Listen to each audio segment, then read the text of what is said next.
Kasih karunia dan damai sejahtera dari Allah Bapa dan dari anaknya Tuhan Yesus Kristus menyertai kamu sekalian. Amin. Bapak, Ibu, dan Saudara terkasih, firman Tuhan yang menyapa kita hari Jumat tanggal 14 Maret diambil dari Ulangan 8 ayat 6. Oleh sebab itu, haruslah engkau berpegang pada perintah Tuhan Allahmu dengan hidup menurut jalan yang ditunjukkannya dan dengan takut akan Dia. Demikian firman Tuhan. Bapak, Ibu, dan Saudara terkasih, kalau kita melihat konteks dari teks ini, bagaimana bangsa Israel akan memasuki tanah perjanjian, walaupun Musa tidak lagi menemani bangsa itu, karena akan dipimpin oleh Yosua, tetapi sesuai dengan kitabnya Ulangan, maka ini adalah bentuk pengulangan dari Musa kepada bangsa Israel. Musa mengingatkan sekali lagi bahwa ketika bangsa itu telah dibebaskan dari perbudakan, maka mereka harus mengingat bahwa bangsa itu harus berpegang pada perintah Tuhan. Tidak ada yang lain. Karena sering sekali bangsa itu hidup dengan jalan yang ditunjukkan oleh diri mereka sendiri. Karena itu Musa mengingatkan ketika bangsa itu berpegang pada perintah Tuhan, maka tentu orang yang berpegang pada perintah Tuhan maka hidupnya harus menjalani kehidupan yang dipimpin oleh Tuhan.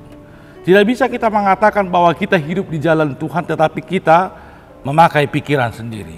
Tidak bisa kita mengatakan bahwa kita adalah orang Kristen tetapi kita seenak sendiri untuk memiliki kehidupan.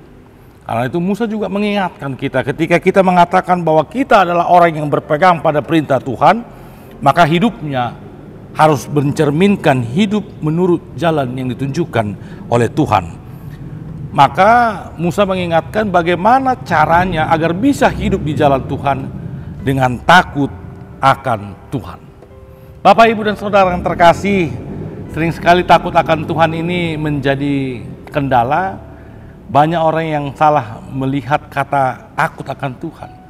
Takut akan Tuhan itu bukan seperti putri malu, tetapi takut akan Tuhan adalah bagaimana ketika dia tahu tanpa Tuhan maka hidupnya bukan apa-apa, maka dia akan mengalami ketakutan.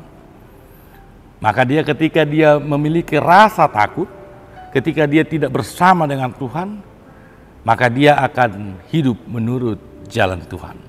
Maka Bapak, Ibu, dan Saudara yang terkasih, mari kita takut akan Tuhan, karena tanpa Tuhan kita bukan siapa-siapa, tanpa Tuhan kita bukan apa-apa, tetapi ketika kita mau hidup di jalan Tuhan, kita mau hidup di dalam perintah Tuhan, dan kita mau menjalani kehidupan dengan taat akan perintahnya, itu adalah bentuk ketakutan kita terhadap Tuhan. Amin. Kita berdoa. Terima kasih Tuhan, kami telah mendengarkan firman-Mu. Ajar kami agar kami hidup di dalam ketaatan, agar kami hidup di dalam perintah-Mu, agar kami di dalam takut akan Engkau, kami menjalani kehidupan ini menurut perintah-Mu. Agar kami bukan hidup menurut jalan pikiran sendiri, agar kami tidak berpegang pada kekuatan kami, pikiran kami, dan kehebatan dunia ini, tetapi kami menurut akan perintah-Mu, dan kami akan berpegang teguh di dalam kehidupan kami. Inilah doa kami, di dalam nama anak-Mu Tuhan Yesus Kristus kami berdoa dan mengucap syukur. Amin. Selamat beraktivitas Bapak Ibu, Tuhan Yesus memberkati.